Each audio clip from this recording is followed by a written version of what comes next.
Armstrong கொலை வழக்கு குறித்து விசாரிக்க தனிப்படை அமைக்கப்பட்ட நிலையில் இதுவரை இந்த படுகொலை தொடர்பாக 20க்கும் மேற்பட்டோர் கைது செய்யப்பட்டுள்ளார்கள்.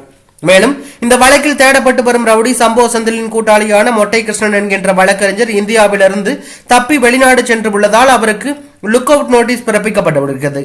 இந்நிலையில் வெளிநாடு தப்பு சென்ற மொட்டை கிருஷ்ணனுடன் பிரபல இயக்குனர் நெல்சன் மனைவி மோனிசா போனில் பேசியதாக கிடைத்த ஆதாரத்தின் அடிப்படையில் இருவருக்கும் ஆம்ஸ்ட்ராங் கொலைக்கும் ஏதேனும் தொடர்பு உள்ளதா என்ற கோணத்தில் தனிப்படை போலீசார் வழக்கு செய்து விசாரணை மேற்கொண்டு வருகிறார்கள்.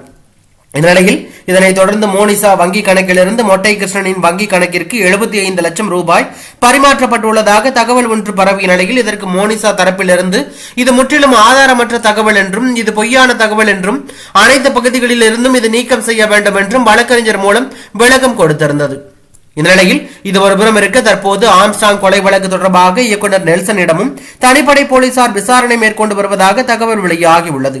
இயக்குனர் நெல்சன் ஆம்ஸ்ட்ராங் கொலை வழக்கில் தேடப்பட்டு வரும் மொட்டை கிருஷ்ணனின் நண்பர் என்பதால் அவர் மூலம் ஏதேனும் தகவல் கிடைக்குமா என்கின்ற காரணத்திற்காக இந்த விசாரணை நடத்தப்பட்டு வருவதாக தகவல் வெளியாகியுள்ளது. மேலும் இந்த தகவல் கோலிவுட் வட்டாரத்தில் மிகப்பெரிய அதிர்ச்சியை ஏற்படுத்தி உள்ளதாக தகவல் வெளியாகி பரபரப்பை ஏற்படுத்தி உள்ளது.